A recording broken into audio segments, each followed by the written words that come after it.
Hello, hello, hello. Bro. Okay. Yep.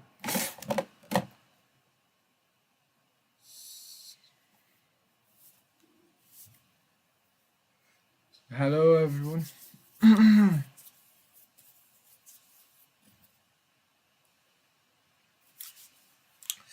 I am late today. I'm late today. We have to start early. My voice is also not clear here, I guess, for that. Yesterday's video was not clear. The sound of that video is not clear. What we I didn't complete that 40 minute that I thought I would. Last night I had a lot of work, so we'll do it now. We were at 340 videos, 340. Uh, what we studied yesterday was cross entropy loss. Then we were familiarized with different steps of ML. Uh, First, in first day, we learned about ML, what is ML, where it is used, how it is used, and how our business problem can be solved with ML, if it is needed or not. And we learned there are different steps to apply ML. Step 0, we have to label it, label the inputs. Step 1, goals, and step 2, we have to get the data. Step 3, we have to split the data in different sets, so that we can test it, we can explore the data, we can validate the data, we can test the data. So we learned about cross entropy loss, where there are, like, it's generally about penalty, and uh, it is about if your ones are near one. So, mm, okay, we learned about overfitting, underfitting, and how the data are splitted, or the data is splitted into exploratory data and test data. Then the exploratory data is can also be divided into uh, validation data and training data. Either we can use training data as a whole, exploratory data as a whole training data, or we can uh, divide it further for validation also. Then we have to explore the data. We have to do feature engineering to make data good, the what we are using. And we have, in steps 5, we have to get tools. It's like which algorithm we have to apply for what part, if it is efficient or not, we have to label it. Then in step 6, we have to train the model. After that, regularization, and we have to tune and debug. In step 7, we were at step 7, and step 8, we have to avoid buyer's remorse, validate the model. We have to validate. So that's why we have validation data. We have divided validation data for from exploratory data. uh, Yesterday I thought I would complete for the 40 minutes off camera, but I didn't complete. I had a lot of work, and I also checked our last stream. It was not good. The voice was small to look. It was not good, so I have increased the voice of the audio output of the video that is being shared. Hope it is good for the stream. It is good for the stream. So I will also check these videos sound and if I can make it work. Okay, okay, it's done. So we are late already. I don't think we can complete 2 hour 40 minutes, 40-minute video now, but we'll try. If we can, then it's okay. If we can't, then we can do it tomorrow. Tomorrow I'll do. Tomorrow is holiday, Saturday, so we'll do a good stream, or we can learn a lot. It's already 10 minutes, so without further ado, let's start.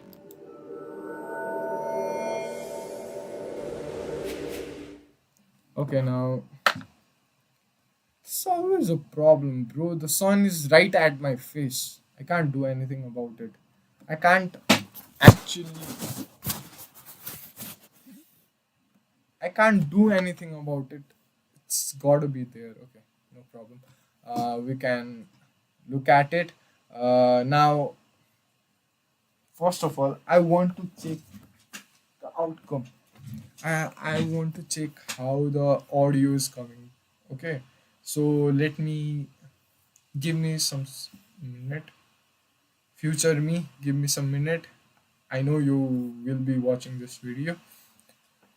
Ah, you will complain a lot, but this is me right now, so can't complain. I'll see if I have to increase my volume of talking, or if I have to talk in less volume, or if the audio output is not good of the video, then we have to adjust it. So give me a minute.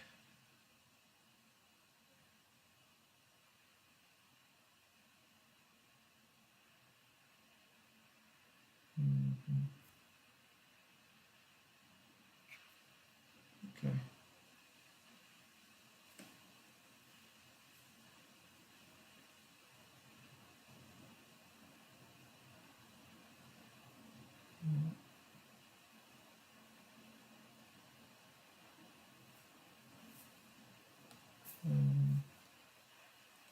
Let's wait.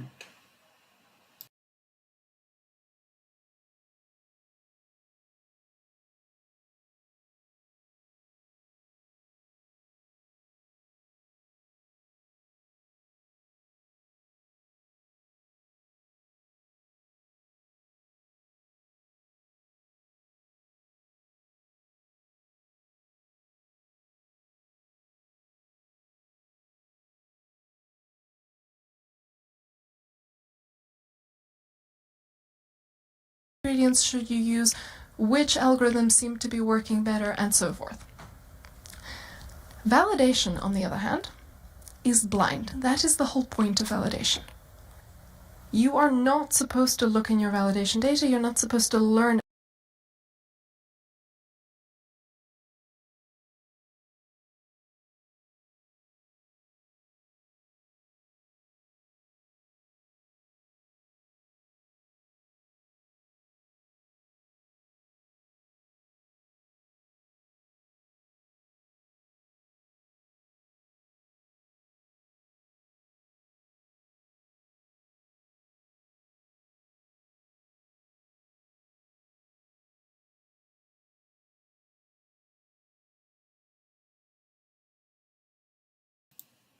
Okay, the voice is good. I guess I have to look into it further, but for now it's good. We are already 15 minutes late. It's 1 hour and 15 minutes late, so continue. We will continue. Okay. about it. It is not validation, if you already know what's in there and you have designed your solution to game your validation data. And this is supposed to be a check on fresh data. How do we do on data where we don't know anything about it? And so the way that you make sure that validation stays validation is that you only look at the final performance metric.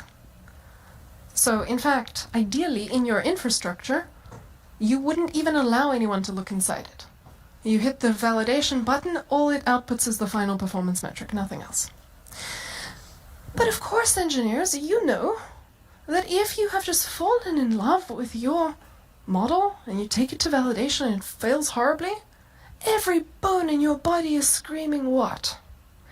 Debug! Find out why! What went wrong?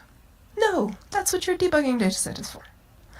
Because the problem is, if you debug in the validation data, you are eroding and ripping off the seatbelt you have against overfitting. Consider, when you look at those validation instances, you're doing it so that you can adjust your strategy. In other words, you are training on them. You wouldn't be looking unless you intended to learn from what's there and change the nature of your solution based on what's there.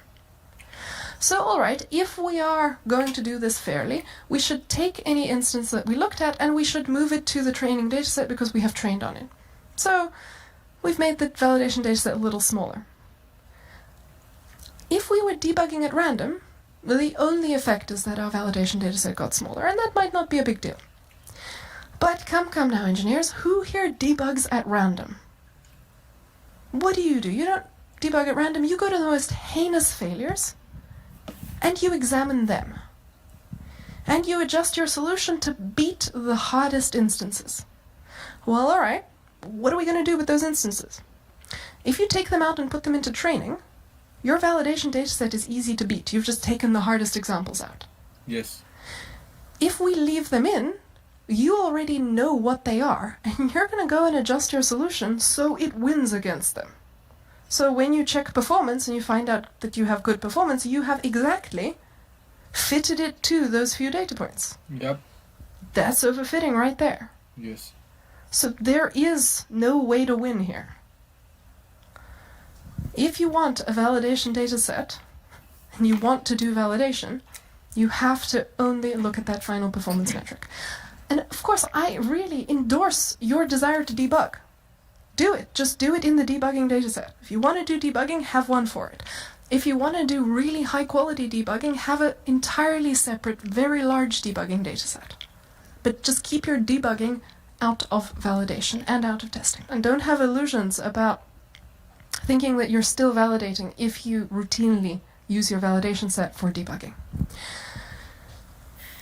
Now, since we're getting so cautious, I'm sure you've realized that even if all you do is look at the final performance metric, doing a whole lot of it still teaches you way too much about what's in the validation dataset and how to beat it. I mean, a data scientist is a dangerous thing, right? You'll learn all kinds of things very quickly. You get good at this. So yeah, you do erode and pollute your validation data by reusing it. That's not the end of the world. The whole point here is that you've got one more layer of protection, the truly pristine dataset. That's next. You're using this to get towards a viable solution, and yeah, with every round, the seatbelt erodes a little bit. This validation step is part of the training, tuning, validation process for getting solutions that are likely to work.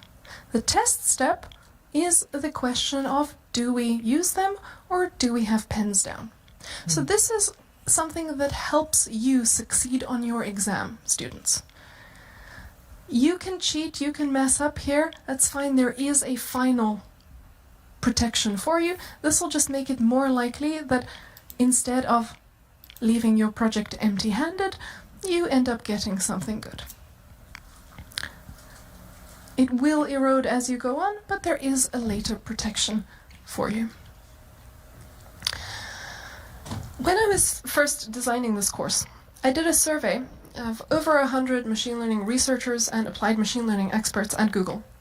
And one of the questions I asked them was, what is the one thing that you most want people to learn about machine learning? And overwhelmingly, the favorite answer was validation. The real one, not the one they think they're doing. As in, not debugging. I think there was one comment that was like, teach them to validate or get out of machine learning. So I figured, why don't I step up how visceral I make my analogy and talk about the game of Russian roulette. You know that game where you put the bullet in, spin it, close it, and clump. Now you have the option, if I force you to play Russian roulette, you have the option to either play traditional Russian roulette, that one, or you may play Russian roulette with validation. How does that work? Starts the same way, in goes the bullet, spin, close, but just before you pull the trigger, you open it back up, you see if the bullet is the next one ready to go, and if it is, you spin it again. Which do you prefer? With validation or without validation? I have a strong preference. I strongly prefer with validation. Yep. Then I say to my Google colleagues, if they do machine learning around here without validation, they are playing traditional Russian roulette with my stock portfolio. Friends don't do that to friends. Do real validation, people. So, skipping validation. Let's see. If you skip both validation and testing, the result is that you will launch some poisonous rubbish. That is bad, bad, very bad, don't do that. If you only skip validation, and you do have testing, unless you are solving a really easy problem, and your first solution just so happens to be a great solution, all you will find out is that it doesn't work. You have no more ability to do any more refinement. Pens down, no machine learning for you, so you end up going home empty-handed. That's a bit sad. It would be great if we could instead use machine learning for awesome things and actually get something out of it. So stay safe, don't skip validation. Key message, validation is all about checking if your model succeeds on a new dataset. It protects you from the monster. And make sure you only view the final metric. If you're going and looking inside, that is debugging. And then you should worry about what it means if your project doesn't have a validation step. So step 8 is finished. You have your best candidate model and you've evaluated how we do in fresh data and whether to start again. Step 9, testing. Should we actually allow this thing to move to the next stage, get productionized? We've got some kind of solution. We don't know how good it is. Should we just release it upon the world? Or do we, I don't know, like maybe have standards? That's what this section is for, having standards. Now, if you've been wondering when I'm going to start preaching about statistics, and you've noticed that I've just been all like, dabble, tinker, play, don't worry about it, don't take anything seriously, everything will be fine. Wait no longer. Now entering the statistics zone. Now we get to do everything on tiptoe and worry about what our assumptions are and do all our rigorous decision making. Awesome. Why do we need both testing and validation? Well, as you go through more and more refinement rounds, validation performance tends to go up and to the right. Some part of that is that you actually built a better solution. Some part of that is that you are now overfitting on both your training and your validation data, especially on the edge cases and heinous failures in your validation data. And you don't know how much of that is which one. And that is why, when you think you have the solution, you're really considering releasing it upon the world, take a moment and properly check whether it actually works. So, you've polluted and eroded your dataset. Only a pristine dataset will actually tell you how you're doing. What makes testing is that this is a clean room where we're going to use truly new data that has not been used in training in any way. Yep. And we are going to be very rigorous and careful with the statistical testing.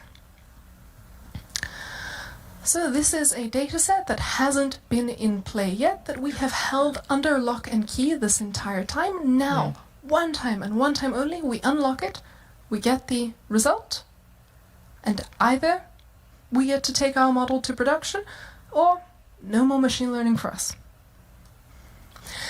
So it's a pretty big decision. This model is the best model you have. Should you actually build it? And we'll have another similar statistical step where we ask, should we launch the model? That's later. For now, should we build it? So this is where we get to statistics, and this is where we need that hypothesis testing. So a quick reminder of what the point is of statistics. In frequentist statistics, classical statistics, you use that for decision making, and it is essentially the science of changing your mind. Every statistical hypothesis test in that philosophical framework is saying, does the evidence that we've collected make our null hypothesis look ridiculous, yes or no? So it is about changing our minds. It's about saying, here is what we have chosen to do by default. Here is what the world looks like when that's an okay thing to do. That's the null hypothesis. And then we ask, does the data make us want to change out of that, or should we just keep doing what we're doing? Now that's the framing. And because our step involves describing what the world looks like, where we are okay doing what we were going to do anyway, that world's the null hypothesis, because we have to describe it, we have to carefully state all these assumptions about it and say, what do we think we mean about this world? What does it look like? And how would we know if our evidence makes that world look ridiculous? Then we have to think that through. So it's an intensely philosophical pursuit. So this is about changing your mind, and you've completed all the steps figuring out what your mind is set to in step 1. So I was kind of light about the amount of statistical setup that's actually part of the statistician plus decision maker effort that happens in that very first step. And now I'm going to talk about what should actually be in your document from step 1. So these are the 12 steps of our statistical thinking course at Google, which is, I think, our most popular course, because I guess they like the comedy hour from me really ranting about stuff. I'm totally chill in this one, by the way, compared to that one. That one's like where the anger comes out. That one also has 12 steps, and I'm going to give you just the quick summary. We spent from 9 a.m. to 7 p.m. getting through them in the other course, but you get it in a couple of minutes. So all this stuff from 1 through to 10 is already done before you get to this course's step 9. So what are we looking at? So first, I'm always surprised and slightly appalled to see that people use statistical inference, frequentist statistical inference, without realizing that all of it hinges on the notion of a default action. That is actually the first thought you should have if you go near statistics. Philosophically, none of it makes sense without that object, because we are trying to change our minds. We need to know what is our default, what are we going to do in the absence of further information or data. And if we are actually completely agnostic, we have no opinion, we also have no business using these techniques. Just go with the best guess, otherwise known as the estimate. Because when we are doing these techniques, we're asking, is the evidence enough to change our minds? Is the estimate good enough? That notion of good enough doesn't make sense if our mind isn't set. So, if you're totally agnostic, look at how the data have fallen out. Okay, it's on this side of the bar, off we go. The complicated stuff makes sense when you already have a preference. Now, in machine learning, what would your preference be? Launch it or don't launch it? Well, that's up to the decision maker. Be honest with yourselves. If your preference by default is launch the thing, and you have to be talked out of launching it, that's a very different analysis. But I think it's usually safer to be on the side of how about don't launch it by default, unless we can be talked out of it by the evidence. So we will err on the side of if we're ignorant, we won't release this thing on the world. Let's see if the evidence changes our mind. Operationalization is what I did force you to do in step 1. This is saying what our words mean, designing our metrics, where we stop using fuzzy words like happiness, and we hammer them down to when we say user happiness, we are referring to the propensity to click 4 or 5 stars on a survey. We understand that this is not happiness. But when we say happiness, that is what we mean. Okay, that's the social science thing of operationalization. So when you design the metric, the performance metric, that is what you were doing. 3, population. Which world are you wanting to succeed in? And therefore, which world does your testing apply to? Are you asking about succeeding on all users you see on Tuesdays ever? Are you asking about the users you expect to see next quarter, the users that are from Africa? What is the population that you wish to draw your conclusions about? And so, in that, you answer that by thinking about where this system needs to operate, where it needs to succeed, where it's important that it doesn't mess up.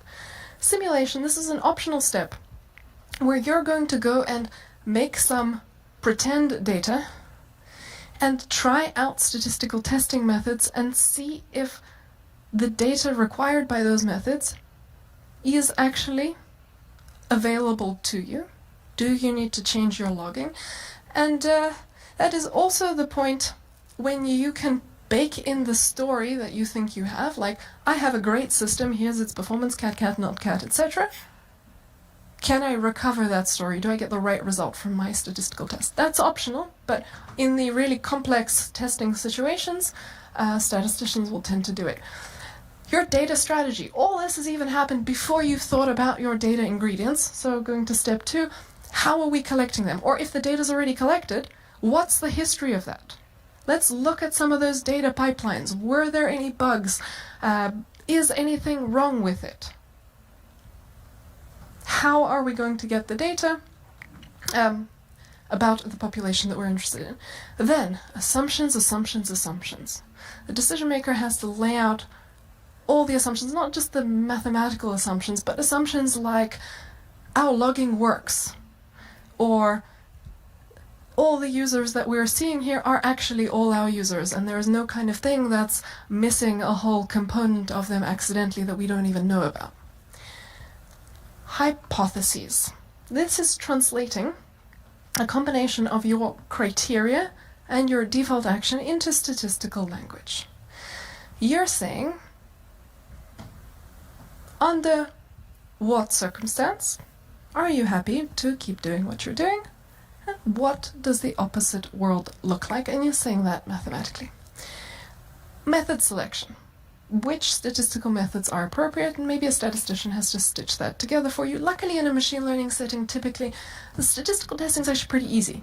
Output versus output tends to be an easy sort of test. You don't have to take into account the fact that it came from a neural network. You just have to compare, hey, how many not cats versus cat situations did we get right? Power analysis. What on earth is that thing? Do we have enough data to even come to conclusions? How much data would it take? And code review. Make sure someone's looked at the code because you want to take this decision seriously. Data collection. If your data wasn't collected before, now you execute your data collection strategy. All right. All this other machine learning stuff happens. Testing. You run the test, you run the code, and you report the result. Now, what comes out of that code? Might be something like a p-value or a confidence interval. Most of you took statistics, right? You told me you did. So you won't mind a pop quiz, but we'll have a little twist. Does anyone have a coin for me? Coin? Coin? Who's got a coin? Oh, we've got real money in the audience. That's good. That's good. I hear a jingle. Yeah, thank you. Okay, everyone mentally pick heads or tails. Flip your mental coin to heads or tails. Got it? Pick heads or tails. Now what I'm going to do is I'm going to flip this coin. And if the result on this coin matches your secret choice, you will be shouting out loud on the count of 3. We'll go on the count of 3. You will be shouting which of these is the correct definition for the p-value.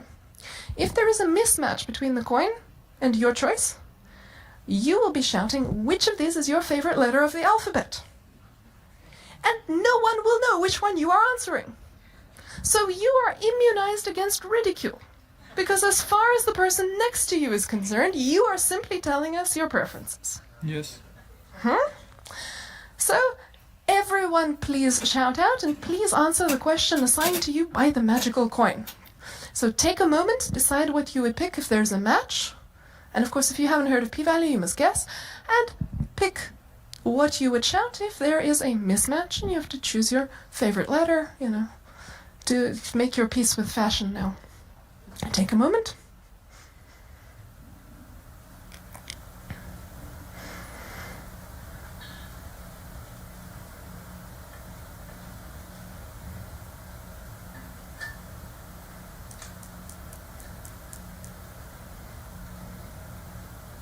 All right. We're good? Can we do this? All right.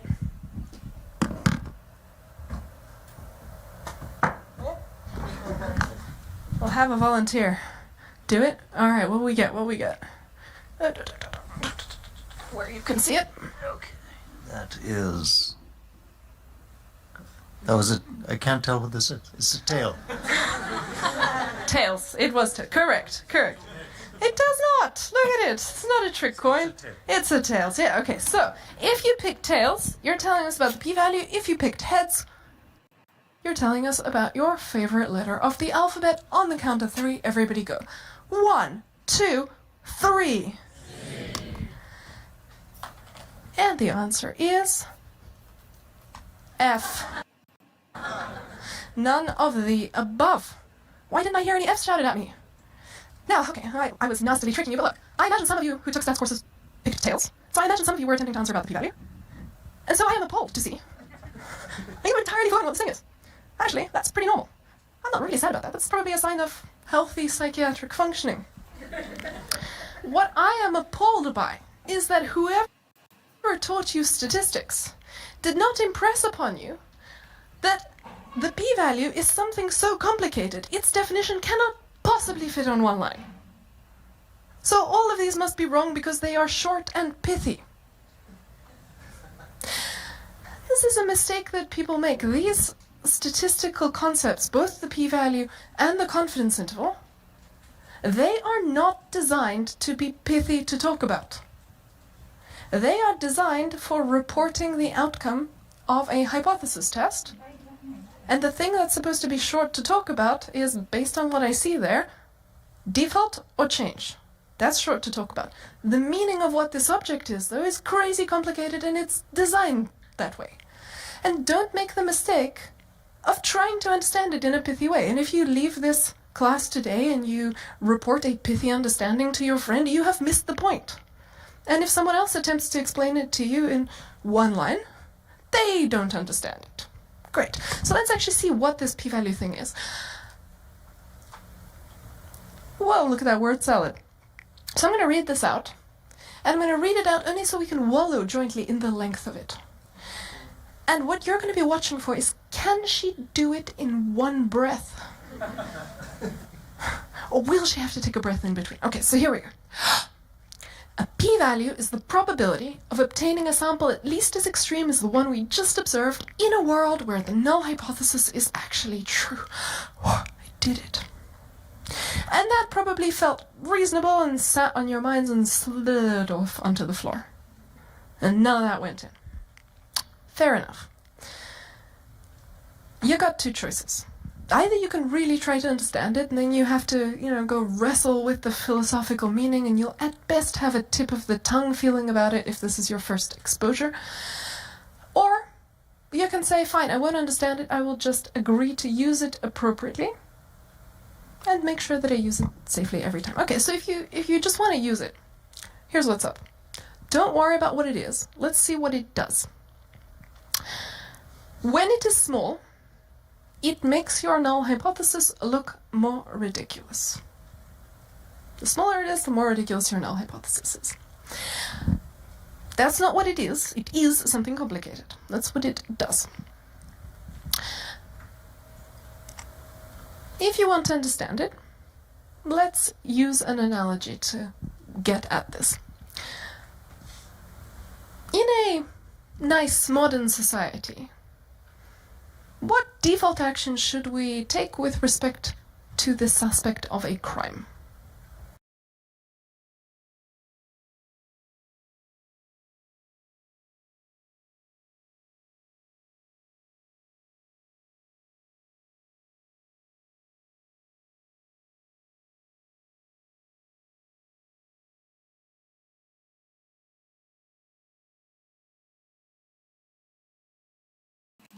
Okay, p-value is the probability of obtaining a sample at least as extreme as one we just observed in a world. The null hypothesis is actually true. An analogy to get at this. In a nice modern society, what default action should we take with respect to the suspect of a crime? Innocent is not an action. I'm asking you, here's a person, we have no evidence, what should we do with them? I suggest let's not convict them. When there's no evidence, let's not convict them. How about that? I like that one. Okay, good. Right, now we look at the null hypothesis, which is the world in which that choice makes sense. So if I knew everything about the universe, when is it a good idea not to convict them? When, in fact, they are innocent. The null hypothesis is the world in which you want to do that action. The sample is my evidence, and rejecting the null hypothesis is changing my mind, making a conviction. Here we go. Let's see what it looks like in machine learning.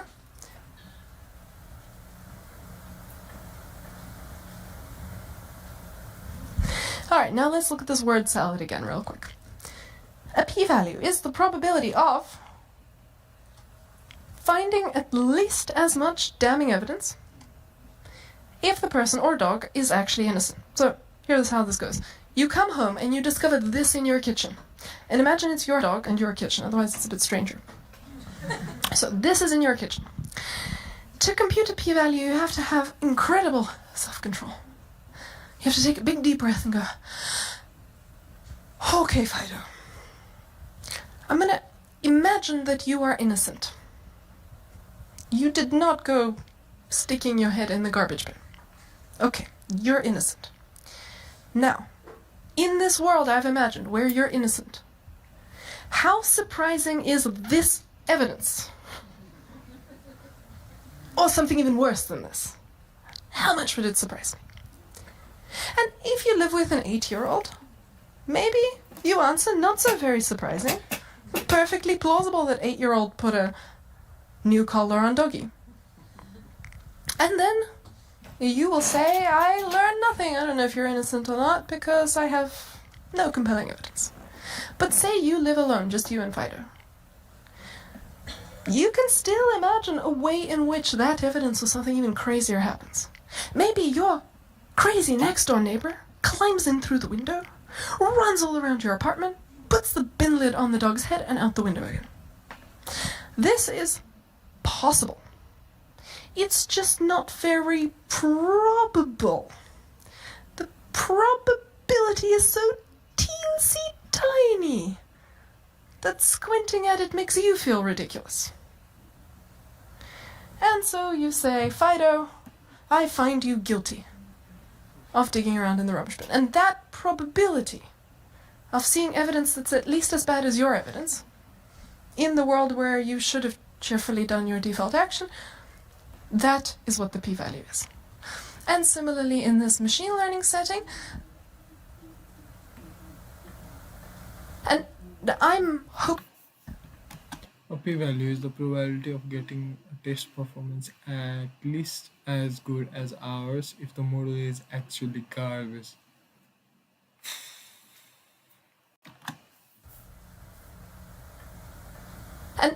I'm hopelessly addicted to murder mysteries. In fact, if you want to email me with some suggestions of like some super obscure detective thing that I wouldn't have watched already, I mean, I'm forced to source them from Russia now. When I watch these things, I am computing p-values. So geek. Though I submit to you, if you like detective stories, you are also computing p-values. Let's see. We have an episode. A victim is found dead in his apartment. The suspect is the victim's best friend. The police search the victim's apartment for fingerprints, and they discover a wine glass with the suspect's fingerprints on it in the victim's apartment. How do we feel? Convict? Guilty? No? So innocent then, yeah? Innocent? Of course not. You learn nothing here. This does not tell you that the suspect is certainly innocent. It does not tell you that you're making the right choice by leaving them out of prison. It tells you nothing. But because your default action says, upon learning nothing, I leave this person out of prison, that's what you go and do. But you learn nothing. Because this evidence is not informative, doesn't make you change your mind. A little reminder here. Okay, on the other hand, imagine if instead of a wine glass they found the murder weapon with the suspect's fingerprints on it. How are you feeling now? Convict? Guilty? I see some people nodding, and I see some people vehemently shaking their heads, and that is exactly the point.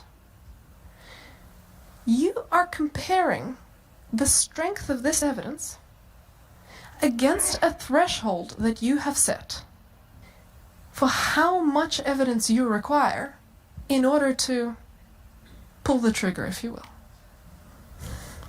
And different people have different tolerances for the risk of being wrong and sending an innocent person to prison.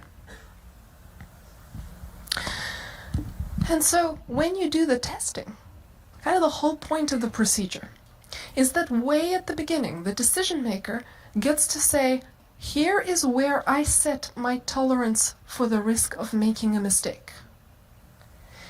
And when I have set those risk preferences, subject to them, let's see if I should change my mind or if I should keep doing what I was going to do. And so the results are individual to the decision maker who has set those risk parameters up front. Statistically significant means nothing to you unless you have chosen what your risk profile is, what assumptions you're willing to live with, and how you want to frame the whole decision. The best you can do with it as an innocent bystander is be inspired or not, and not take it too seriously. So this is a decision-making tool where you are allowed to specify very clearly how much risk you're willing to take, and then have the method guarantee that it sends you to one action or another action in a way that makes sense according to your risk profile. And in this case, the particular number here is the significance level, which is your maximum tolerable probability of leaving your default action incorrectly. So that's the kind of story here, and so it involves a whole lot of settings from the decision maker. It has no meaning unless there was a lot of thinking there about what we were trying to do and how we wanted to execute the decision. When can you skip testing?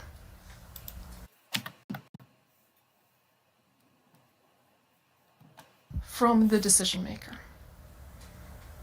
It has no meaning unless there was a lot of thinking there about what we were trying to do and how we wanted to execute the decision. When can you skip testing?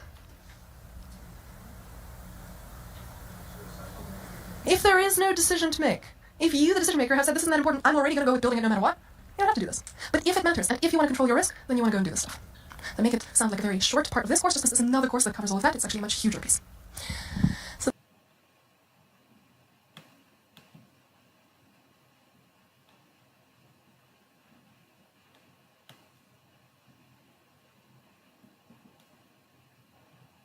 So this is where the statistical rigor enters the picture. So, key message, testing is the final frontier before you take your model live. If testing fails, you can only try again if you have the ability to collect a dataset that is a legitimate testing dataset. That means a pristine dataset. If you have data constantly streaming in, you're in that lucky situation where you can always go try again. Everything is a dress rehearsal for what happens next. Whereas if you're in the situation where you have a static dataset and that is all that you can use, well, if you fail testing, pens down, no more machine learning for you. Please have the strength of character, the guts, the courage to accept those results. It says this model is dead now. If testing fails, please kill it. Don't start bargaining. Don't be like, oh, I could adjust my settings for my risk tolerance profile to let this thing sneak out. That's kind of missing the whole point. If you were going to launch it anyway, then just launch it anyway and save everyone the stress. And please don't test the same model on the new pristine dataset. If your goal is to launch some poisonous rubbish, you know you can just collect a dataset. Because you're doing statistical testing, there's some random error, right? So you collect a data set. Did I get the metric I wanted? No, throw away the data set. Don't even tell anyone I've done it. Get another data set. How did we do on this one? Keep going until one of them works out. That's the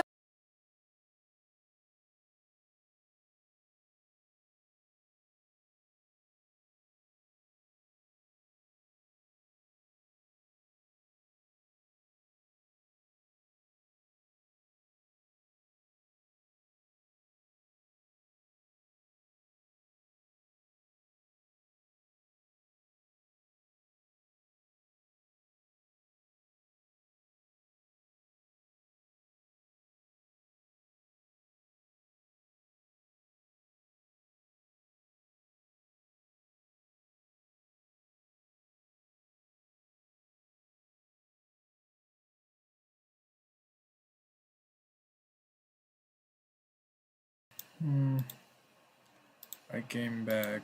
Let's start again. anyone you tell anyone about, and off you go. The point here is that when your model fails testing, your model is dead. A different model can be tested later with a new test data set, not this one. This one is dead. When are we willing to skip testing? If you have no standards, essentially. If you say, no matter how good this model is, I'm okay to take it to the next stage, I'm fine with building it. Well, in that case, don't worry about testing, just go straight to the next stage. And you can't report performance honestly, so if an SVP asks you, hey, how good is this thing actually? Unless you've done this step, here's my training performance, it's worse than this. It might be minus infinity for all we know. Somewhere between this and minus infinity. That's the answer you give. So if you want to be able to give an honest answer, you got to do this step. And okay to skip again if you're happy to just build it and you don't need to do any honest performance reporting. So please never test on data that was involved in any way in training or validation. Kind of the whole game is looking at the evidence after you've set the decision criteria and the risk criteria and saying something like, in the world where the null hypothesis is true, does this evidence surprise me? And so if you've already seen what's in these data and you already know that they pass all your evaluations because you've already trained or validated on them, how can you ever be surprised by the evidence? I mean, you've already picked the answer, you've cherry-picked the answer. So though you can still compute p-values and confidence intervals, they don't make any sense there. It's not a fair statement of how we're doing. So please never test on data that was used for anything else. You're going to fool yourself into launching something horrible. And so, just to make sure that we all stay safe around here, I'm going to extract a promise from you now out loud. So please repeat after me, everybody. I will never test on data that was involved in any way by myself or my colleagues in training or validation. And that is all of our stock portfolios now singing in delight. Because now we're not going to make some horrible messes around here, and all of our users are also singing in delight because we're going to release nice things that they're going to like, enjoy, and that are going to make their lives better. And of course, because you've given me this promise, and you consider yourself honorable, you keep your promises, you cannot find yourself in the following situation, where you do not even know what dataset your data point belongs to. That is why you need to make sure that when you split your damn data, as I like to say, it is recoverable, that split. You will be able to know which dataset something is assigned to, and so you cannot just use some kind of process like where you do some querying and there's a little bit of randomization in the back end and it spits you out 3 datasets and then you forget all about which ones they were and then you rerun it and it gives you 3 other ones. That's not allowed anymore. Now you have to start storing either the ID tags or having some kind of deterministic approach, like if it comes from a Tuesday, it's in training, if it comes from a Wednesday, it's in validation, and so forth. So plan to actually store the IDs. And step 9 is finished. You have a document detailing whether or not you're going to take it from prototype to production. And machine learning doesn't have to involve these big launches in production. I mean, it could just be taking that wine picker model, writing it down on a piece of paper, putting it in your pocket and going to the bottle store. Or it could be a whole engineering symphony. Let's talk about productionizing a machine learning system. Just launch it, right? Like the rocket just has to go up. That's all there is to it. There's a little more to it, especially since what you have right now is not that, but that. And you have to launch that. But you have that. So there will be some things you need to do to actually enable this thing to run with all the rest of your intense infrastructure. Then you'll need to retest it on live traffic, and the whole time you will need to stay very cautious. I've chilled out a little, but I'm still, the echoes of the statistician mode are still ringing there. So, as you start thinking about how to do the engineering, let's go through a few good ideas. But first, a little reminder. Machine learning is the high-interest credit card of technical debt. You are signing yourself up for the gift that keeps giving. Okay, now that we know that. Also, let's mention that this serving part is not trivial. Please do invest in good engineering or you will regret it. So as you are designing the actual grown-up version of the system, here are just a few topics that I really hope your team talks about before you release this thing. So this section won't tell you how to solve these problems. That'll depend on your application. But please don't skip the part where you think about these problems. So first things first, most production machine learning systems have new data flowing in. So why not retrain our model? Why not refresh the parameter settings based on what's coming in? Hey, good idea, do it. So steps 6 through 9, what we looked at, they tend to take place offline. That prototyping tends to be an offline thing where you've got that static data set, you play with it, you split it. But then, after that, you now have new data flowing in and you can adjust your solution based on what's flowing in. So do that. Think about a few things on the way. The first, what's the good direction to repurpose data? Let's examine. What makes a dataset a valid dataset for training? Pretty much anything goes, with a little asterisk which we'll deal with later, but for now, whatever, anything. How about validation? Back to our professor analogy. What's good for validation? Only data where we have not dug into the individual instances, where we don't know about the individual patterns in it. And how about testing? Totally pristine. And so, flowing this way is a bad idea, but you are allowed to repurpose backwards. Any old exam questions are allowed to be discussed with the students in class later to help them learn. Then, have you separated querying and retraining? So sometimes you hear this complaint. Machine learning is too slow to use in production. Okay. The retraining part is the slowest part. And so if you insist on doing things in the following way, the user comes and wants something from you. You've just finished with the previous user. You've just gotten the data from the previous user.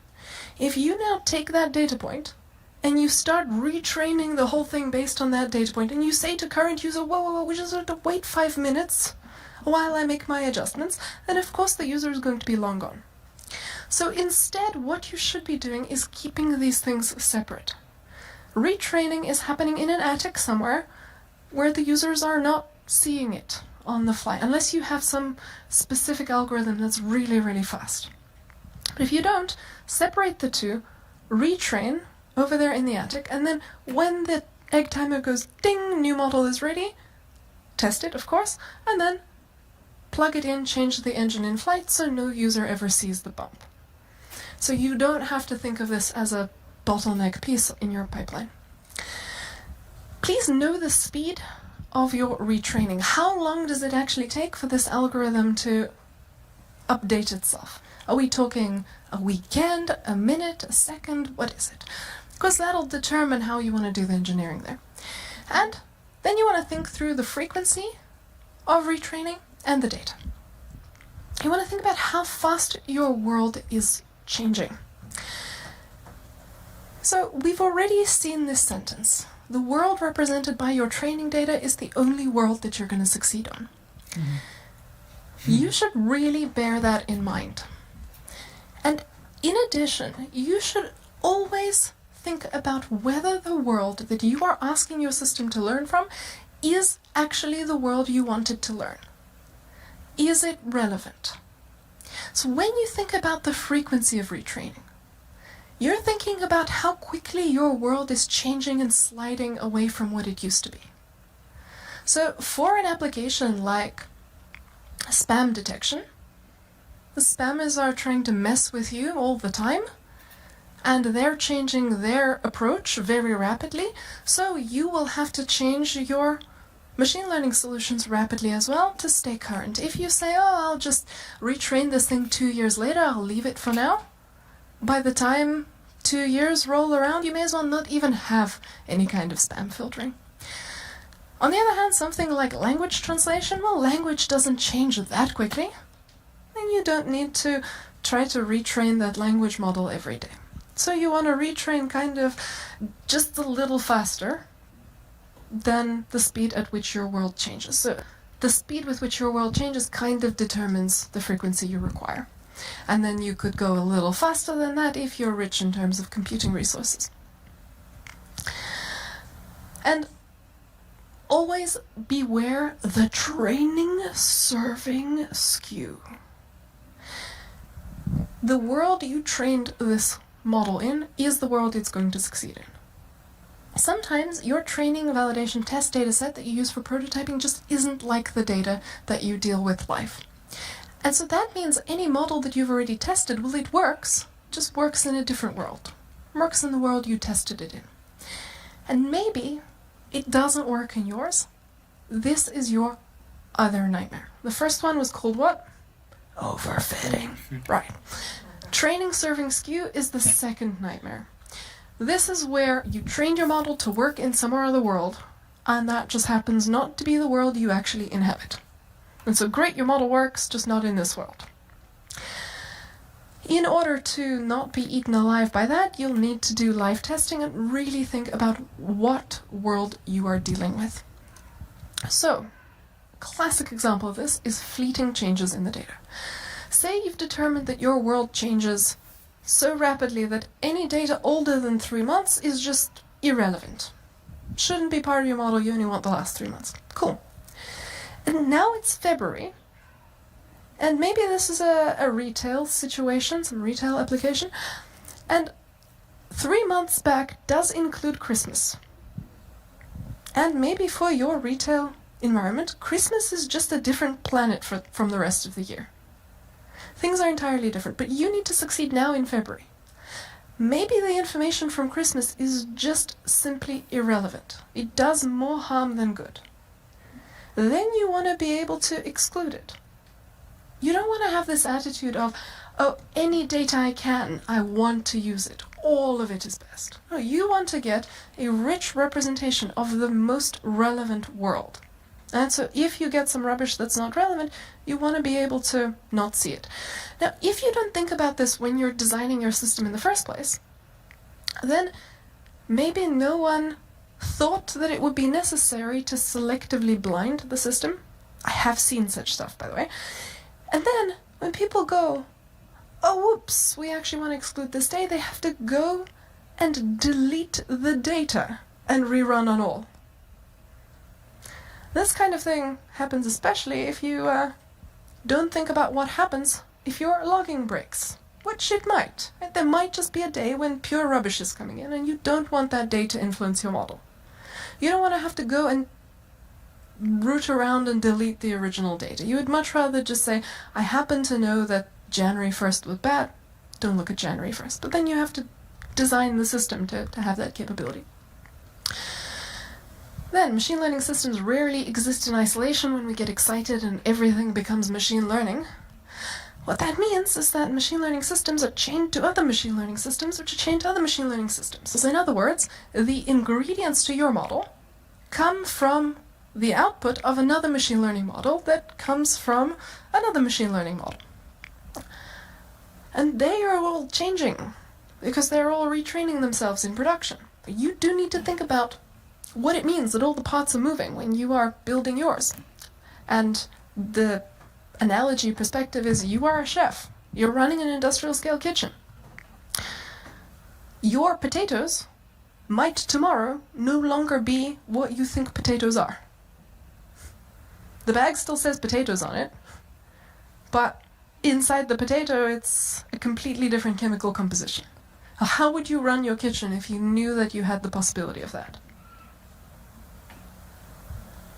That's the kind of thinking you're going to have to do during this design. And let's talk about making tiny changes to machine learning code. You know that moment when one of the folks that isn't on the core machine learning engineering staff kind of looks at your code base and is like, the tiny thing, I'm just going to make it like a little adjustment. It's not really even a machine learning adjustment, I'm just going to do a tiny thing. Well, let me explain about tiny changes. There is no such thing as a tiny change. Please remember, changing anything in machine learning changes everything. Don't do what you might usually do, which is go make that tiny change and say, it's okay, we don't need to do any testing, I know exactly what I did here. Always test, no matter how small that change is. So, what happens if your model fails retesting? There's a typo here. Who can see it? In this sentence. Training. It's not a hyphen.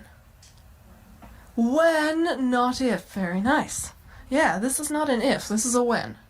What will you do when your model fails retesting? Because it will fail retesting. Have you built in the capability to revert to an earlier version? If you haven't, all you have is an alert going, broken, broken, everything is broken, it's complicated and it's broken, and it's live, oh dear. Now, I can't tell you how you're actually going to fix that, because that's going to depend on your application. Maybe you're going to revert to an earlier version, but what if the earlier version is also broken? Because broken, it's 2008 and the financial system is experiencing some stuff. Maybe all your models are broken because the world has changed fundamentally really quickly right out from under your feet. What are you going to do about that? Now, I can't tell you what you should do, but I can tell you that it is unacceptable not to think about it in advance. When it's breaking is not the time to form a plan. And hoping that it doesn't happen is not a strategy. As our site reliability folk like to say, hope is not a strategy. Plan for it going wrong, and then consider yourself lucky if it doesn't. That's the safest thing to do. You might switch to another model, you might switch to a rule-based system, you might send it to humans to make the decisions temporarily while engineers are fixing whatever's gone wrong, but please have a plan, so it doesn't bleed money or whatever. And another pitfall, you will meet the long tail.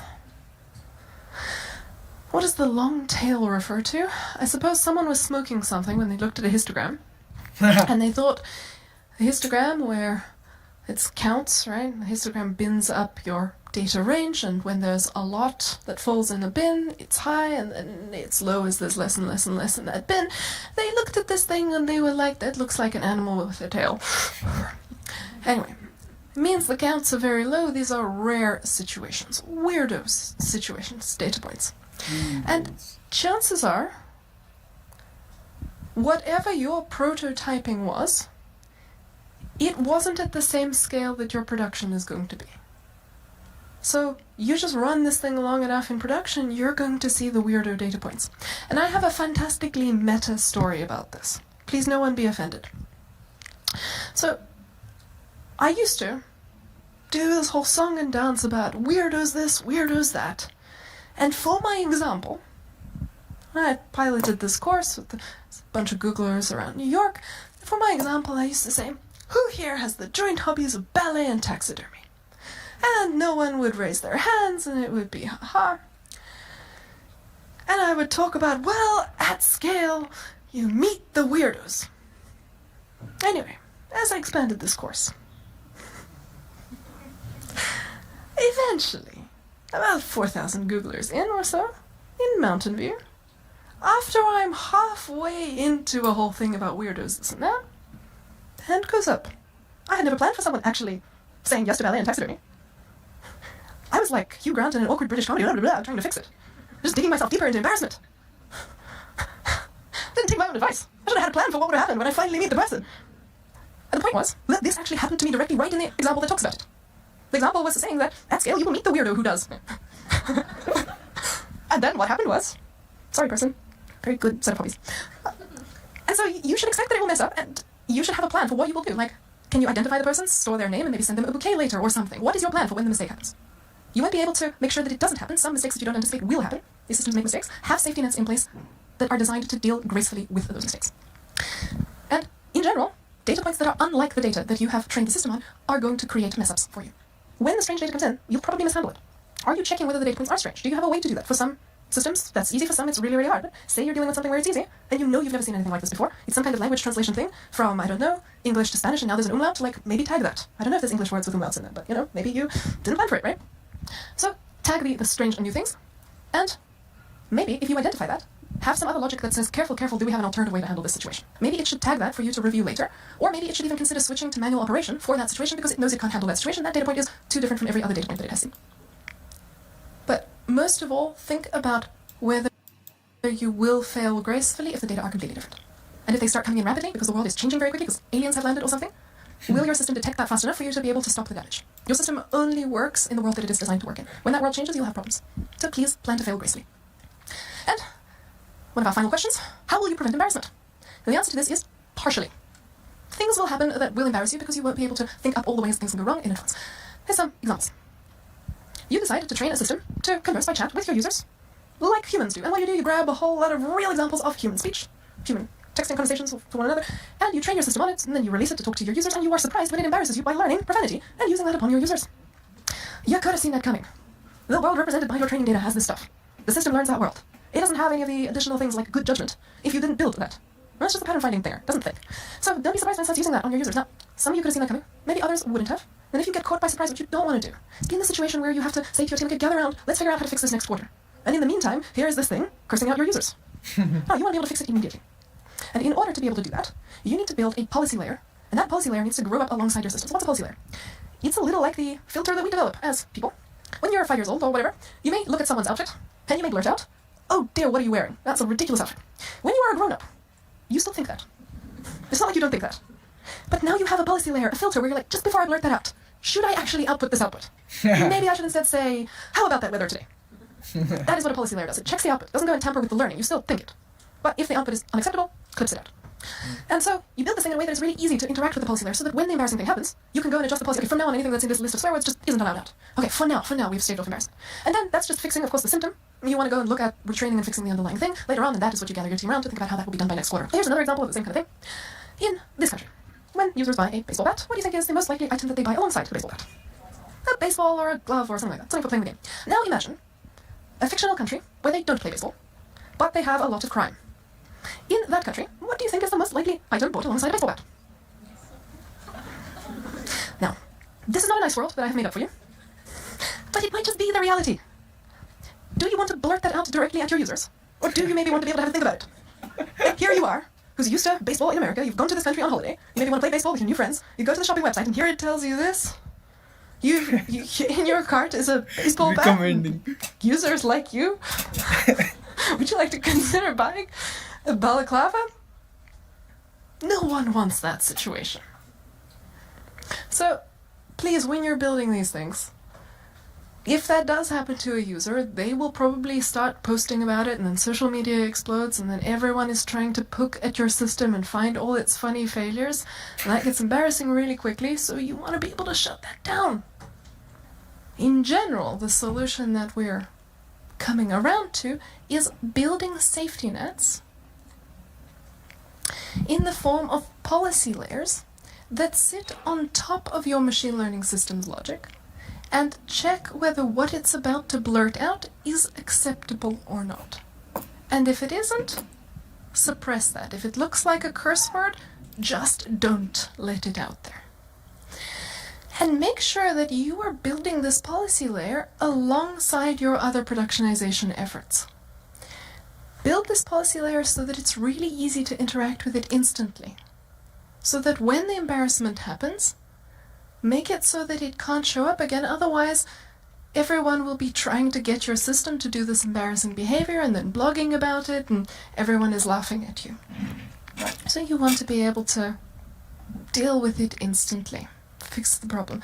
And if you've engineered everything without a policy layer, you have to go and do big heavy things like retrain the whole thing and fundamentally change how your inputs are dealt with and logged. You don't want to have to do that. That takes too long.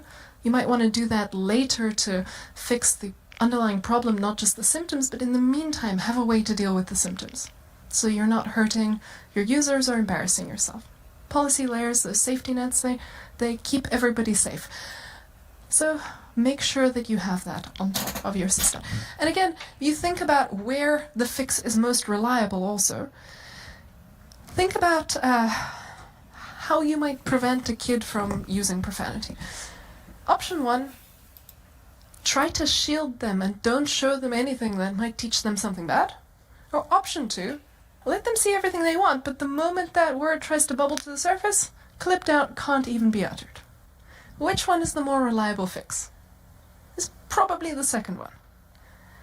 Because if you try to curate your evidence too much, there's a lot of good intention in saying, this thing would be offensive to even allow the system to learn from, and then you snip it out. Full good intentions. Meanwhile, the system can recover that signal just by combining some other features, some other way to get you exactly that all over again. And you just think you've solved the problem, but you haven't. It's probably safest. You can aim at the root cause, sure, try your best to fix that in the underlying learning, but have that second backup thing that really guarantees that no badness escapes. So step 10 is finished. You now have your production-ready system with automated retraining and safety nets. Now you make your launch decision in step 11. Just when you think this thing is perfect with all its bells and whistles and safety nets and whatnot, and then you release it upon your users, it just is perfect. Launch decision in step 11. Just when you think this thing is perfect with all its bells and whistles and safety nets and whatnot, and then you release it upon your users, you just release it at 100% and please don't launch it all at once. Little gradual releases is a good idea. Do a gradual ramp up. Serve 1% of your traffic first. Are we okay? Because if there's a big bug in there, you don't want to discover that with all of your traffic served. And consider doing an experiment. So remember this monster of training serving skew. You need to check that it works well in the world where it's going. You'll only know if it does that if you test it in that world. So see what its impact is on that world. And what an experiment lets you do is compare the impact of this thing versus another alternative. So maybe you have a next best way to solve this problem. Now you can race the two and see if yours is better. And if it's better, how much better is it? Because it's always nice to add to your performance reviews, and we also save this many dollars per whatever period, and such stuff. Okay. So you'll do your live traffic experiment with another statistical hypothesis test, a very rigorous test, and even more important than your previous one. Your previous testing phase was about, am I going to spend the money to productionize, yes or no? Now that you've done that whole productionization symphony, this one is really the one, the test. Is this okay to subject my users to at 100% or not? Don't skip this. Now an experiment, contrary to popular belief, is not just, let's just see what happens. If you want to describe that, you can use words like trial, pilot, investigation, analysis, launch, all those things, or let's just see what happens. An experiment is something special. It has these three components. And let's see whether our situation also has these three components. First, a hypothesis. Yep, that's the question of, is performance good enough to launch? Next, different treatment. So we can't just passively observe data. We must impose our will on the universe. We must do different things to different parts of reality. So different units get different treatment. Okay, we can serve some users with that system and some users with the alternative. And then finally, who gets which treatment is chosen at random. Well, that depends on your infrastructure, which is why you're thinking about building all this infrastructure up front. If you don't have the ability to serve things serve your traffic randomly, then it's going to be pretty hard to do live traffic experiments. So maybe you want to consider that infrastructure. But if you have all of this, congratulations, you can do a legitimate statistical experiment. You can find out what the impact is of your system on your users. You can find out if you should launch it. If your performance is worse than the alternative, abort, abort, abort. There's no analysis you even need there. I'll tell you the result of the statistical test. It's don't launch. But if the performance is better and enough better according to the criteria you've set, then you can launch with a clean conscience and you can say what its impact is. There's massive backpats for you. So you've ramped up, you've launched it, now you're serving your model to users, you're using a policy layer, you're staying cautious. Step 12, that technical debt. Does your model stand the test of time? Well, see, it worked when I bought it, so it still works, right? Not necessarily. You have to keep retesting it even if you're not retraining it. Your world might change. And then maybe there is that training serving skew all over again. So you need to periodically retest, but not only that, it's a good idea to keep your finger on the pulse of what's going on with the world generally. So you want some dashboards that tell you a little bit about the distributions of your inputs. Something like you are predicting cat not cat in people's photograph, and you have some dashboard that tracks what's the proportion of cat among all the photos. And then all of a sudden that thing spikes. Maybe you've got some serious infrastructure problems, maybe something dramatic changed in the world. And you're also looking at your product and you're used to seeing not that many users who are, I don't know, under 18, and all of a sudden it jumps. What on earth happened? This is not the time to write a statistical treatise on what this all means. This is a way to hit that big red button just in case something is going on. So it's really important to monitor, because the world may be saying to your model, hey, it's not you, it's me. You're fine. It's just I've changed. We're not. You're fine. I'm different now. So you've got to listen to what the world is saying and making sure that that's not happening under your nose. And another thing that I would love to do, anytime a team builds a machine learning system, because maintenance and monitoring is a lot harder for it than for other kinds of systems, I'd love to just chain that team to the wall and force them to maintain this unholy beast that they have created in perpetuity. Unfortunately, that's not humane. They've stopped me many times. People want to move on to other roles. So if we're going to let people do that, then they had better take documentation even more seriously than they do for other systems. And they have to have a plan also for how they're going to train the people that come and have to support this thing. I mean, if they built it, they understand all the nooks and crannies. It is really hard to make sense of it if you inherit it, and there's no good plan of transferring that knowledge. You don't want to be doing machine learning for its own sake because it sounds cool. I mean, it is a high-interest technical debt credit card. You want to be doing it only because it is worth it to do it. And it's worth it to have that fuss. Because it's going to be difficult and require constant effort. So it's got to work. It's got to be enough better than the alternative, but you don't want to fuss with it. So step 12 is never finished. This is the gift that keeps giving, but a good start is having a monitoring plan, a maintenance plan, tracking dashboards, and stellar documentation. And that is our 12 steps. And so we are done with this section, and if all you wanted was the 12 steps, that's it. Sneak out, enjoy playing outside. You have an alibi until 5 o'clock, so no one's going to come looking for you. But those who are interested, we will be opening the black box at 3 o'clock.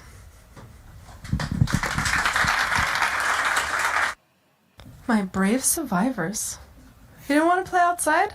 We talked all about how you don't need to know anything about what's under the hood of these things. It's raining! I am ever so slightly more entertaining than being stuck in the rain. That's good. As long as I can maintain that, everything, all is well. So let's open this black box then and have a look at how some of these things go. So we've already looked at linear regression. I moved it earlier in our menu. And now we'll go through in this order and we'll just get a taste, we'll just get a flavor. So as with regression, we don't go into the nitty-gritty because I leave that for homework for you. Enjoy the code, enjoy the textbooks. We're just going to get like a feel for it together very quickly. So, first things first. Clustering. For it together very quickly.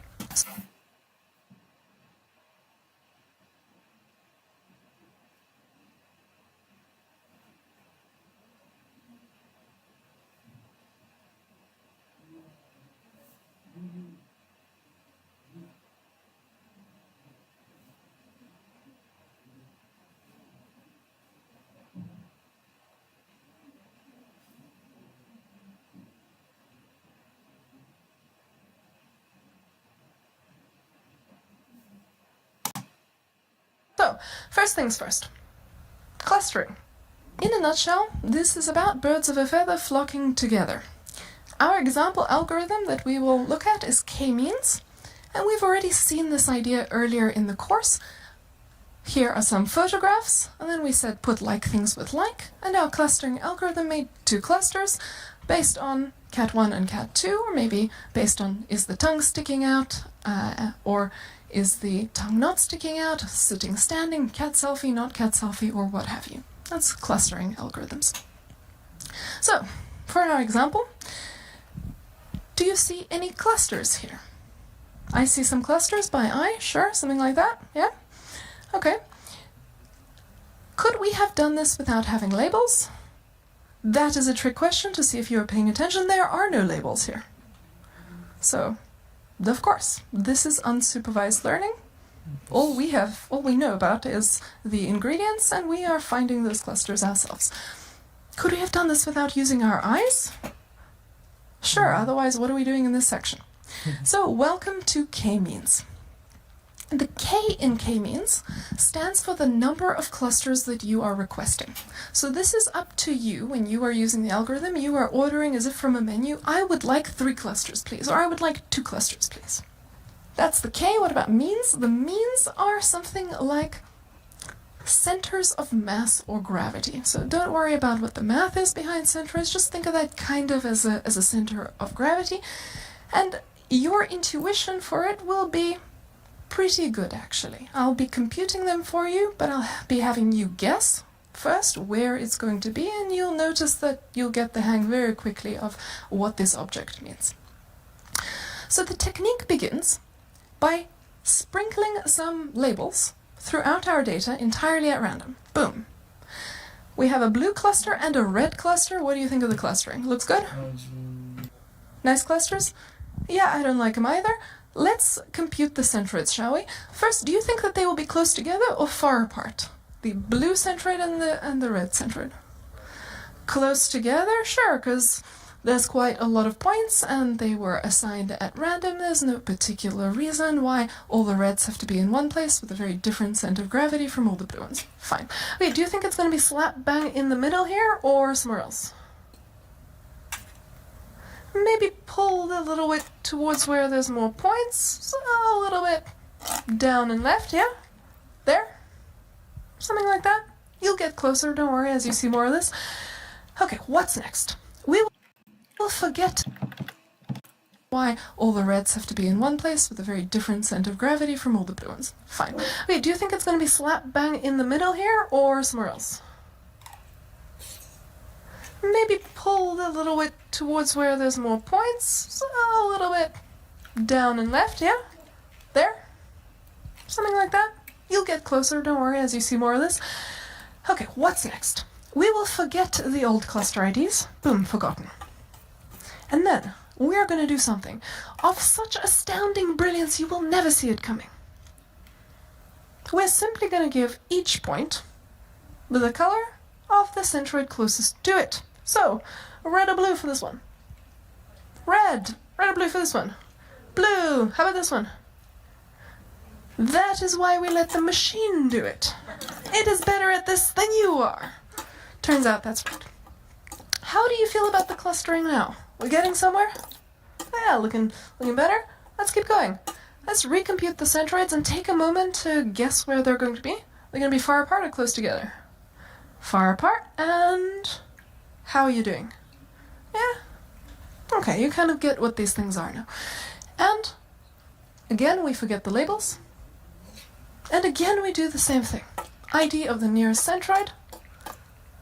And then we go round and round doing the same thing until the clusters stop changing. Spoiler alert, there will be no further changes. This is the last solution. So round and round, nothing changes. These are our clusters. Job done. So that is k-means. Now, standard burning questions from the audience. I want to see if I can anticipate them. 2 questions that are burning.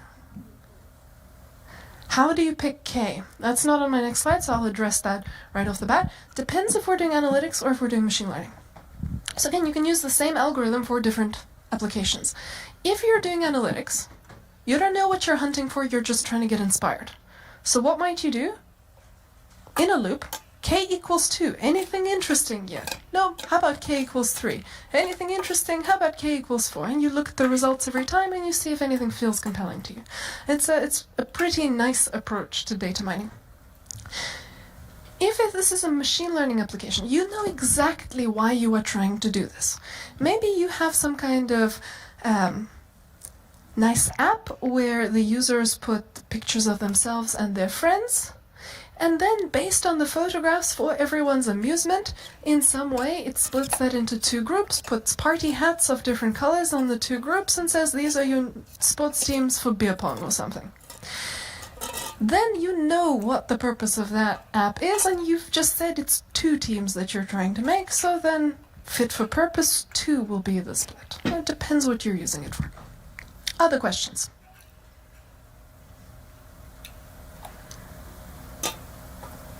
Some typical ones I tend to have yelled at me. Google engineers are like, will it stop? Tell me, will it stop? Will it just keep going round and round? Because you know what? If I get a point that's equidistant between these 2 clusters, it could just like bounce back and forth between the 2 because the coin keeps flipping. Take a deep breath. Yes, it converges because the actual implementation is a little smarter than this and involves, of course, a loss function. And the loss function has to do with the distance of the points to the nearest centroid.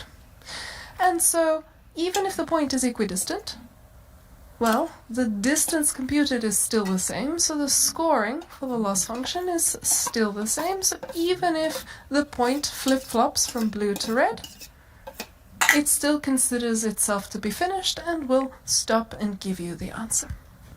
How about same result every time? What do you think? Yeah. No. Oh, fight! Fight! The answer is no. The way that you do the random sprinkling of the labels does matter. Imagine if you have 50 data points and you ask for 49 clusters. Try that out. You will notice that you don't get the same result for which one has 2 points in it every time. So I have a try it first slide for all our methods, and here you will try it first if you have no labels. This tends to be the first unsupervised learning thing you go for if you have no particular reason to suspect you should be using a different one. And this is where you want to split your instances into groups. Another kind of unsupervised learning approach is one where you are looking for anomalies, what is unusual. That's a different thing, we won't talk about it here. This one is where you're going for separating things into groups. Now, strangely, I can never understand this. Students get K and N confused with K-means. And I don't know why they do this, because these techniques have nothing in common. Except that maybe if you just squint just right, these 2 ends together look like an M. That is about it. That is all these techniques have in common. So let's see what K nearest neighbors is. It is part of a class of algorithms called lazy learning, also cute. And what is lazier than having your recipe be the whole dataset? I'm not going to bother to summarize it for you, just use the whole thing. So let me show you an example. Here's a desk area. We've got engineers and managers sitting in this desk area. We have the north-south coordinates and the east-west coordinates.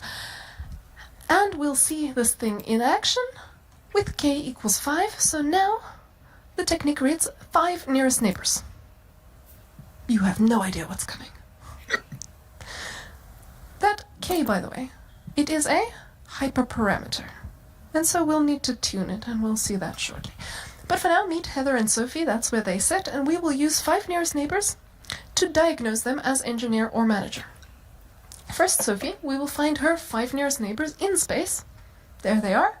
And all we do is we say, what's the most common label? Let's give her that label, so we say she is an engineer. Then we do the same thing for Heather. And that manager is just closer than this engineer, and so Heather gets the manager label. Now, of course, K matters a hang of a lot, which is why you will want to do hyperparameter tuning, and the way you can tune it is simply the start at 1, go to 2, go to 3, if you wish to. Hyperparameter tuning is easy for this case.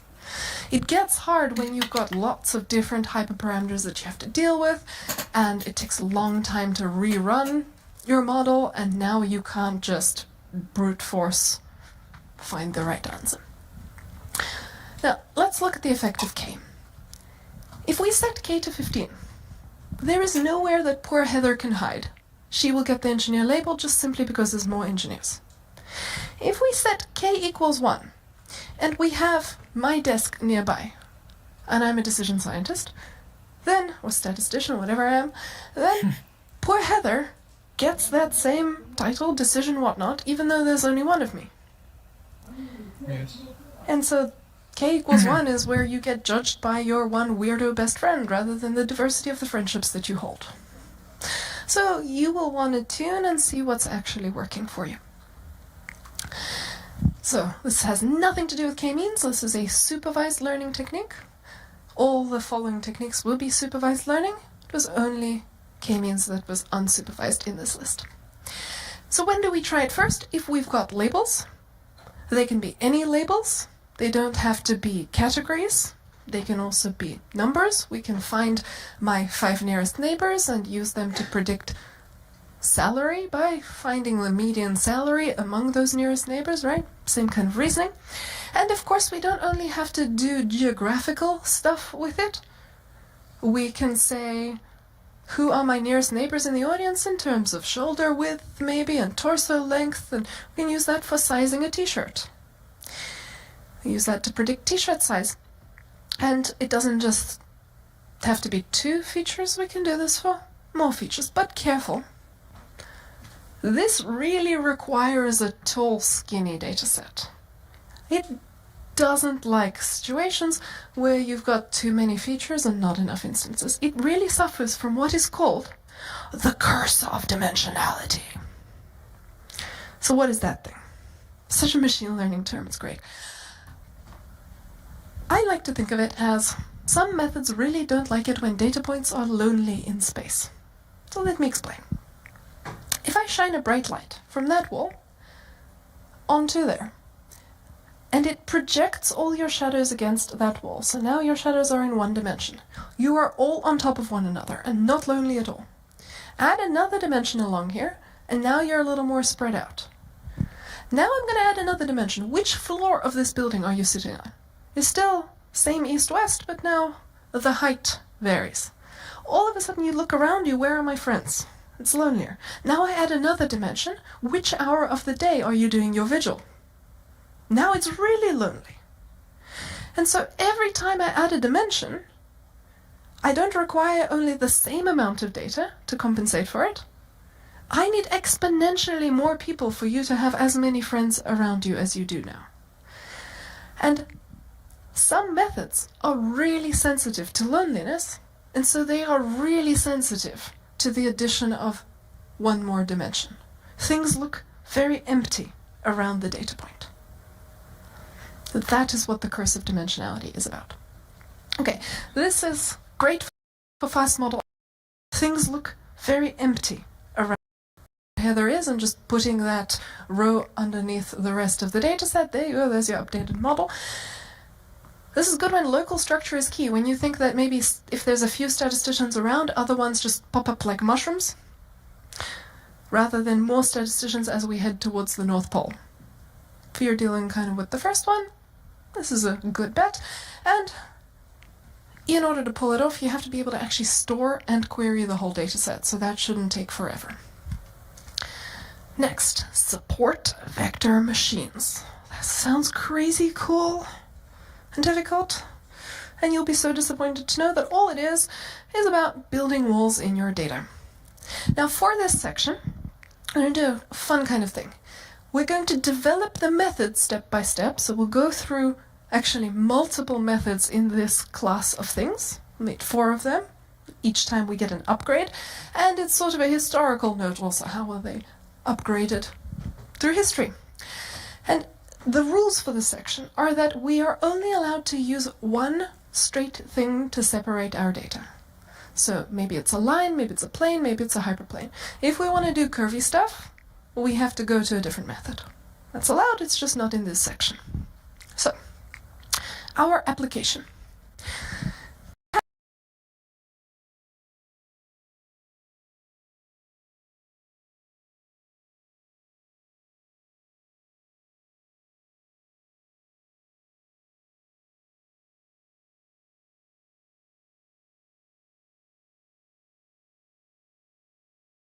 The blue ones are shiny modern.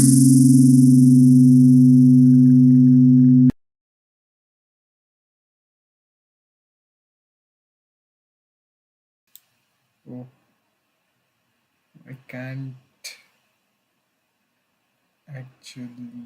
Oh, there's. Why can't I do this? Hello. Okay, speaker. Okay. There's this. Where's this? Where's this?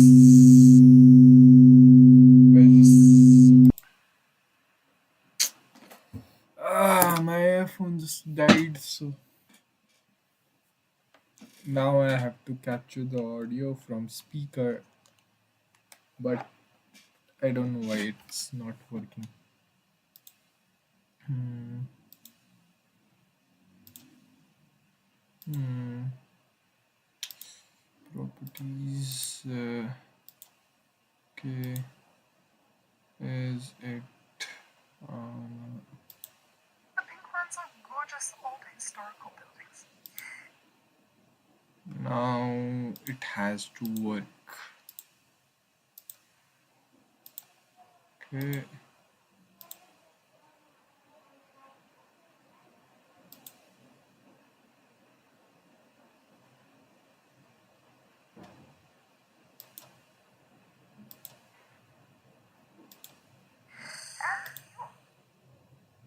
No, it's not working. It's not working.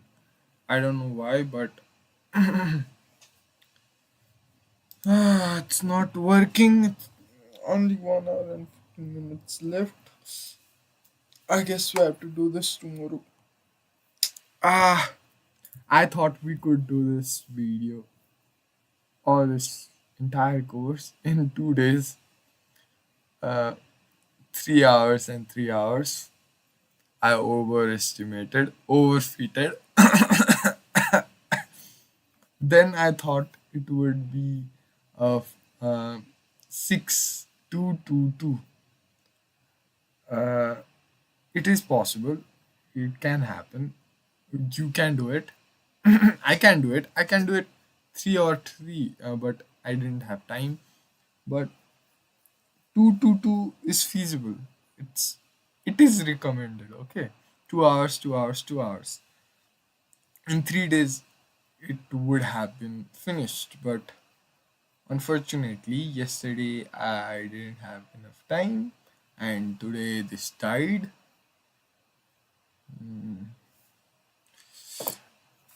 Even if it didn't die, I only have around 15 minutes left for me to get off and go to another work.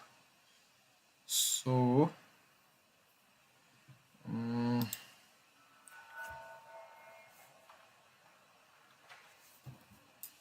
okay, I'll note it down.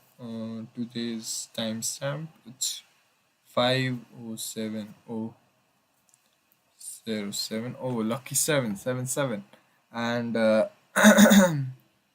around 1:15, 1 hour 15 minutes left. Then Mm,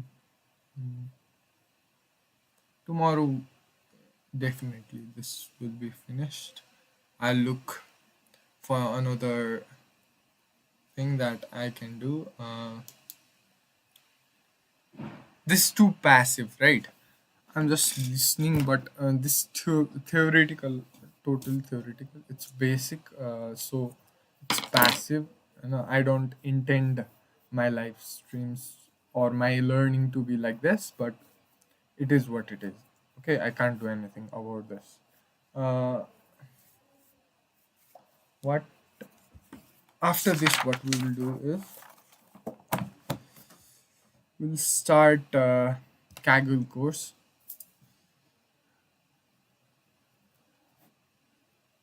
In that, I will be doing soft, so it will be active learning. And after Kaggle, I want to do after Kaggle or with Kaggle, I want to do Docker too. I want to learn Docker, and or I can buy a book, and we will follow the book in stream.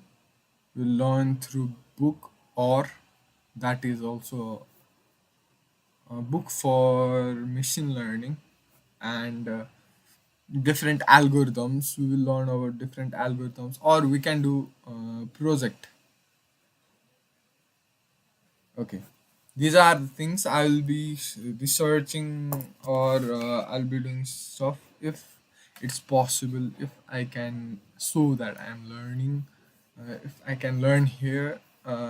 This 6 hour video I couldn't have completed if I was not in live stream, because this gives me a reminder that I have to complete this. I'm doing this for myself, so mm, okay. There will be breaks. There will be some time when I can't give my enough focus somewhere else, but we'll continue. Okay. What I was saying is, let's type it out for today, and we'll end the stream. End today's learning. I'll research about what we will do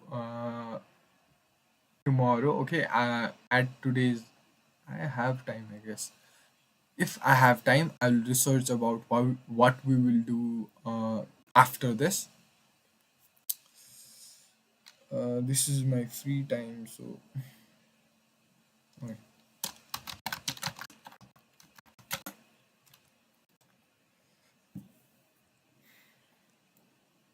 But I want to be consistent. Okay. What what if we complete this keyword club? This one 629.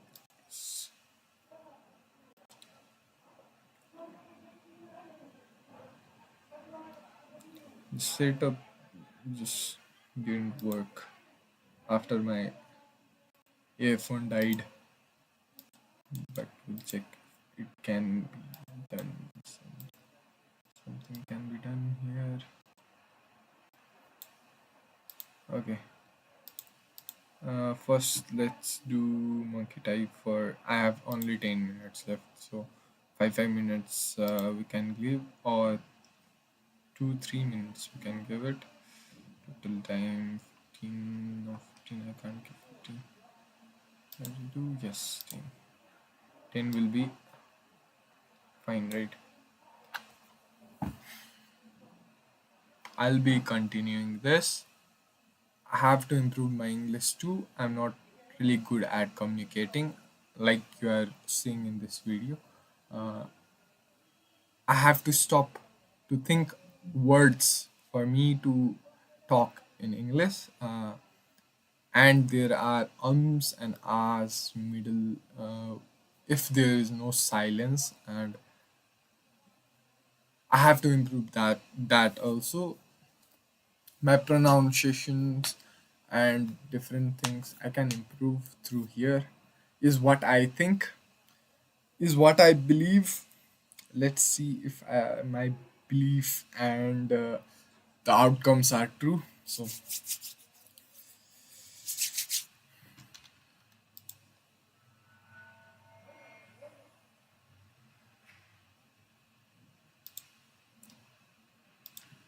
I don't think we will be having any music today. Let's just no. We'll not be having music. I'll be listening to music, but there will be no music for you guys. It's bad.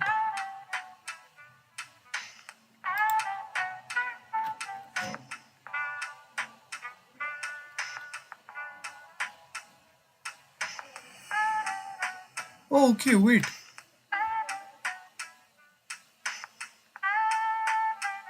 Oh, because of my. Oh, wait. I think I got what the problem is with the video. Wait.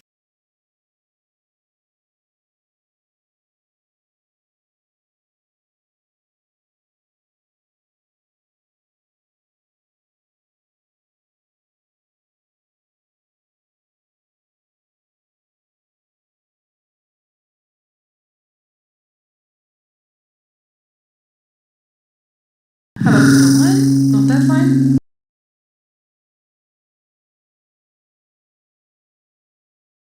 I thought it would work, but it didn't work. You'll accept this one, will you? What we've just done is tried on various lines that fit, and then we got the first one that works, and we accept that. Is this That working? method has a name.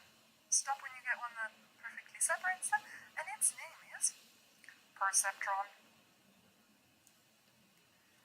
Perceptron, MC Clutch, and For that, you get this name? Percept. Seriously? It's a good Punish name. letting people. No, you could have picked that solution. You could have picked this solution. You could pick that solution. Never mind, we can't complete this anyway. It's 5:07. We'll do what we tend to do. We'll complete it later. Okay, we don't have enough time.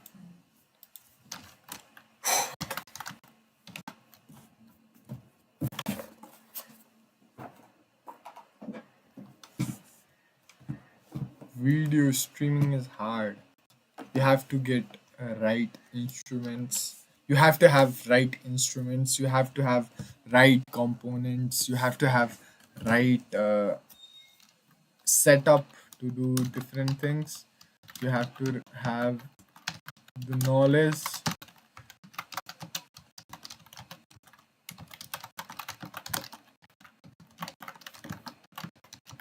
If there was any viewer, then I could have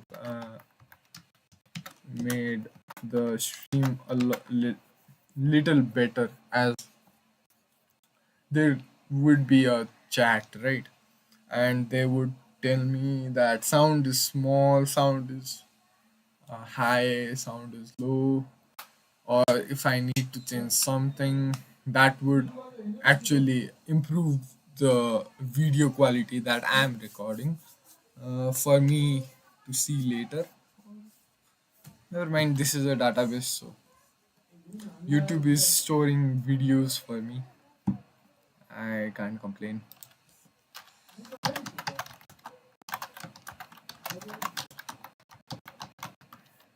I thought this input capture and output capture both were in sync and both were taking inputs. So if a speaker gave the output, then input capture was also capturing and transmitting to this stream.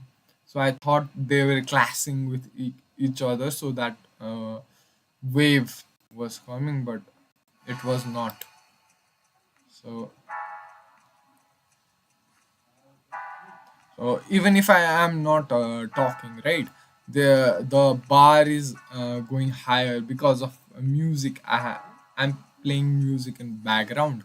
So I thought the input input capture is also capturing this uh, speaker output.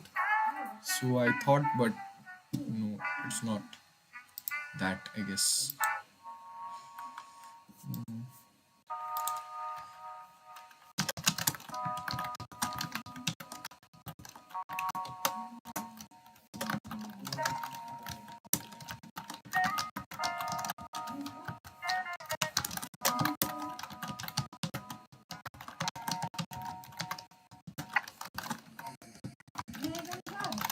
No, ma'am. Okay.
Came back.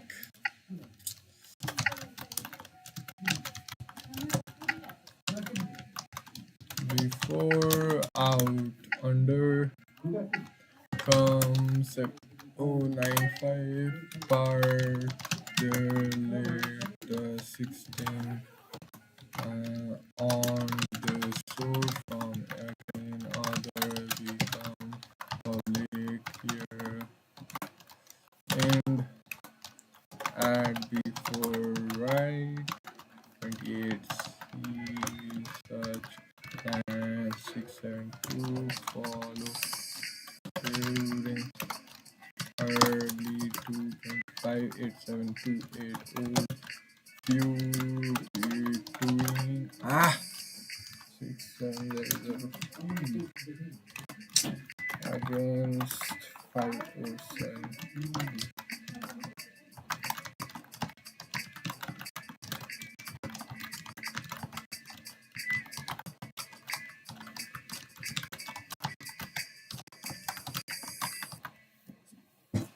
This monkey type 1 account I made so because I have to improve my accuracy. Okay, the higher the speed, the higher the accuracy you have to be closer in typing faster. Okay, but I don't know why I'm going faster here. That's why I made the difficulty so high that even if one sentence is wrong, then it will immediately terminate the session. Look, I'm I'm bursting, man. I'm bursting through that. So let's go slow. Mm,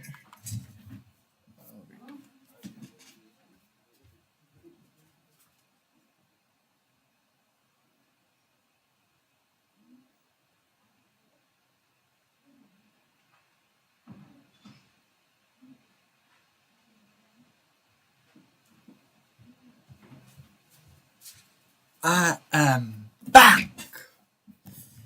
All that I know about.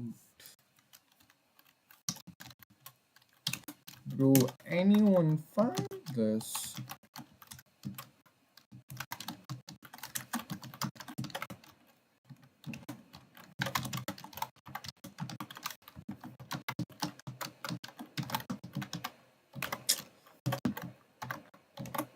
Oh, that's...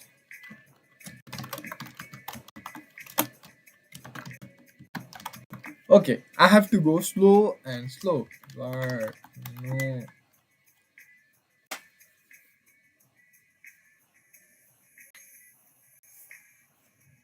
Let's go slow and slow.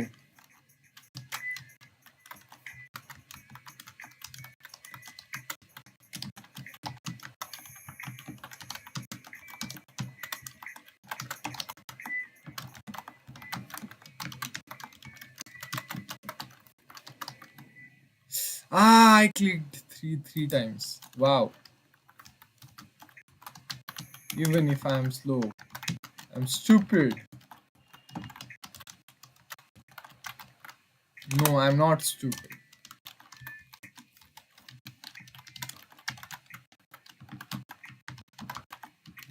Ah, nah.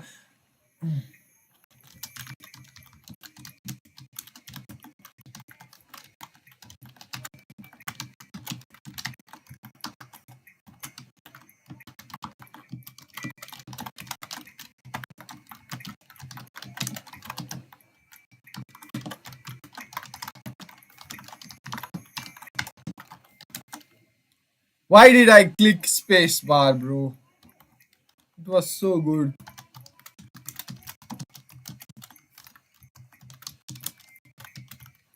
Yeah. Go faster and faster. Yay.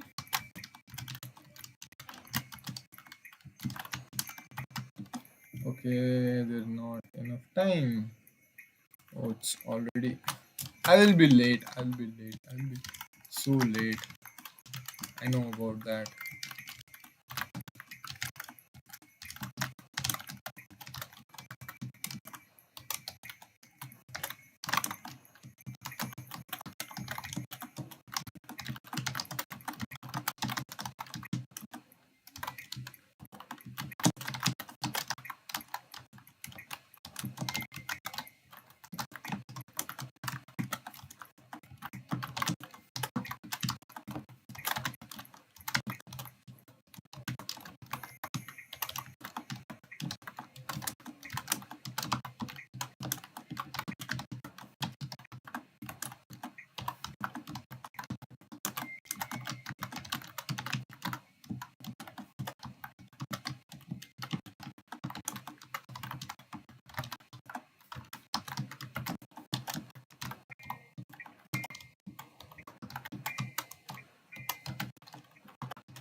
I'm so fast and furious. Damn.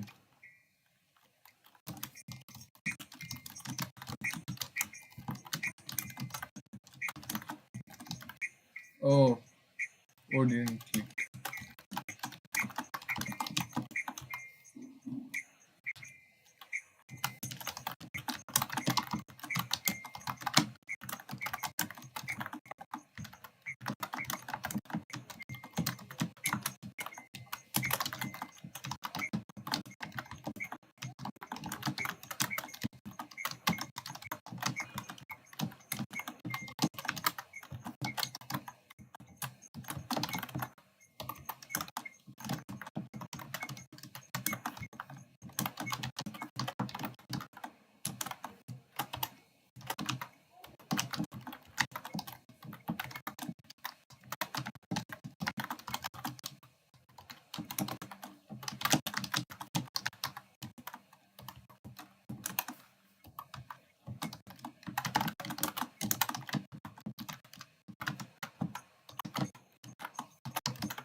Didn't happen.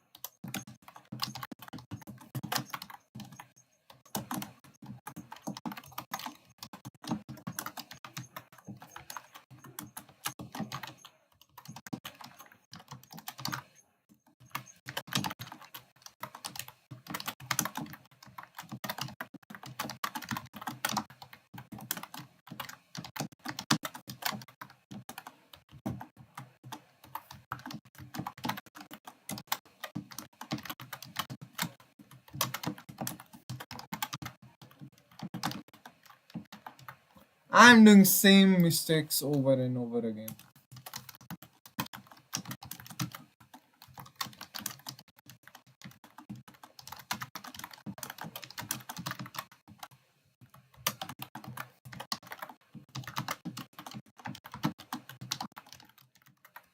Yeah, yeah, yeah.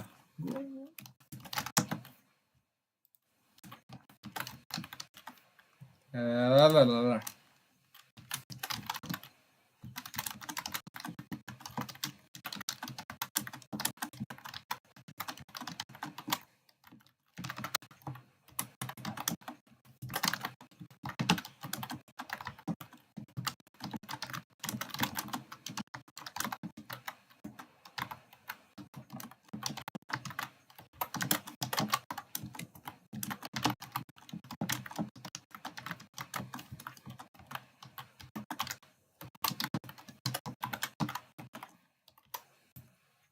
For good as good.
Bro, why is my hand so cold, man? So cold.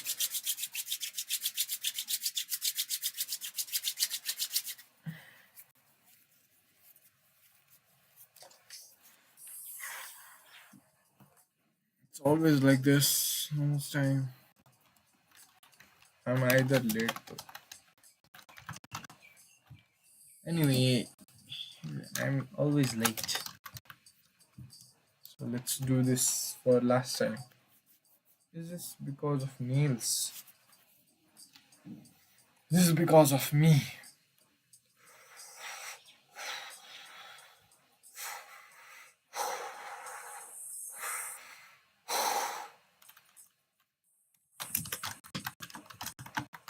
Nah, bro, it's not working.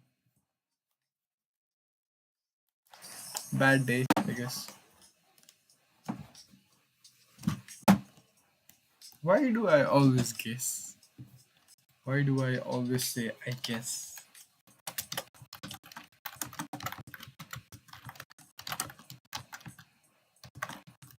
I ought to go from here. That depends a good deal on where you want to get to, said the cat. I don't much care where, said Alice. Then it doesn't matter which way you walk, said the cat. So long as I get somewhere, Alice added as an explanation. Use Carol Alice.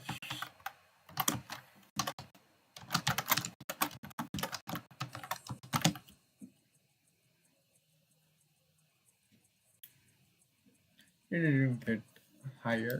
Anyway, would. Nah. My keyboard is old, I guess.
Ah, I've got a cramp. Damn. But that was a good run, right? Wait, I hit 90, I know. Oh, 107, 96, 1014, 97, 101, 38. Ah, never mind. I had a good run this one. This one I had a good run. Then the whole thing came apart. 60, 61, 55, 59, 61. Okay, I'm getting there, I guess. More familiar with this. I can get to next step though, but I don't want. I have to get five. I have gotten every 5 stars from every. If I can't get 5 stars, then I have one trick. What is that? I go from first again. I go from first again, and then I get a full silver star. Look at these medals. These are the silver medals that I got. It I broke through it. So if I get stuck in this, I'll go back up, then grind it down, and then I will come back menacingly.